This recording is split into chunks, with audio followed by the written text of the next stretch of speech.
ongoing thing. Assalamualaikum warahmatullahi wabarakatuh. Perkenalkan, nama saya Ardiana Irviansyah dari kelas 8A.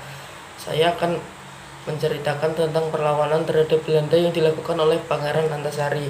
Perang Banjar pecah saat Pangeran Antasari dengan 300 prajuritnya menyerang tambang batu bara milik Belanda di Pengaron pada tanggal 25 April 1859. Selanjutnya, peperangan demi peperangan dikomandoi Pangeran Antasari di seluruh wilayah kerajaan Banjar. Dengan dibantu para panglima dan pengikutnya yang setia, Pangeran Antasari menyerang pos-pos Belanda di Martapura, Hulu Sungai, Riam Kanan, Tanah Laut, Tabalong, sepanjang Sungai Barito sampai ke Puruk Cahu. Pertempuran yang berkecamuk makin sengit antara pasukan Pangeran Antasari dengan pasukan Belanda berlangsung terus di berbagai medan. Pasukan Belanda yang ditopang oleh bala bantuan dari Batavia dan persenjataan modern akhirnya berhasil mendesak terus pasukan Pangeran Antasari. Dan akhirnya Pangeran Antasari memindahkan pusat benteng pertahanannya di Muara Tewe. Berkali-kali Belanda membujuk Pangeran Antasari untuk menyerah, namun dia tetap pada pendiriannya. Ini tergambar pada suratnya yang ditujukan untuk Letnan Kolonel Gustave Verspitz di Banjarmasin tertanggal 20 Juli 1861. Dengan tegas kami terangkan kepada Tuan, kami tidak setuju terhadap usul minta ampun dan kami berjuang terus menuntut hak pusaka atau kemerdekaan. Dalam peperangan Belanda pernah menawarkan hadiah kepada siapapun yang mampu menangkap dan membunuh Pangeran Antasari dengan imbalan 10.000 gulden. Namun sampai perang selesai tidak seorang pun mau menerima tawaran ini.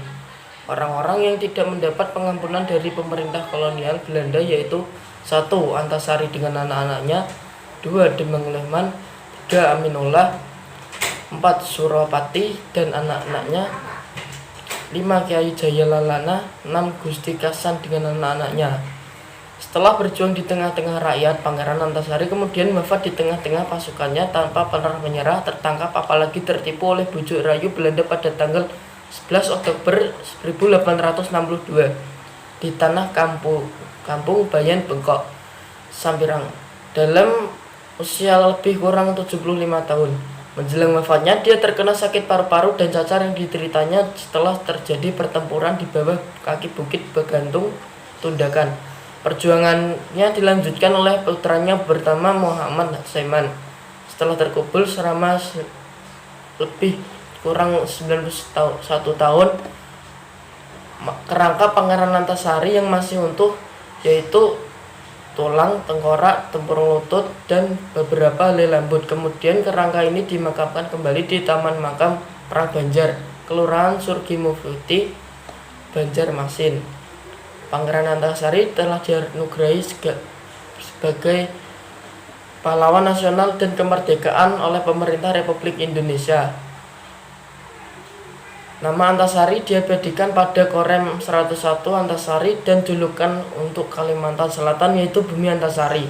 Kemudian untuk lebih mengenalkan Pangeran Antasari kepada masyarakat Indonesia, pemerintah melalui Bank Indonesia telah mencetak dan mengabadikan nama dan gambar Pangeran Antasari dalam uang kertas nominal Rp2.000. Sekian cerita singkat dari Pangeran Antasari. Jika ada salah kata, mohon maaf. Wassalamualaikum warahmatullahi wabarakatuh.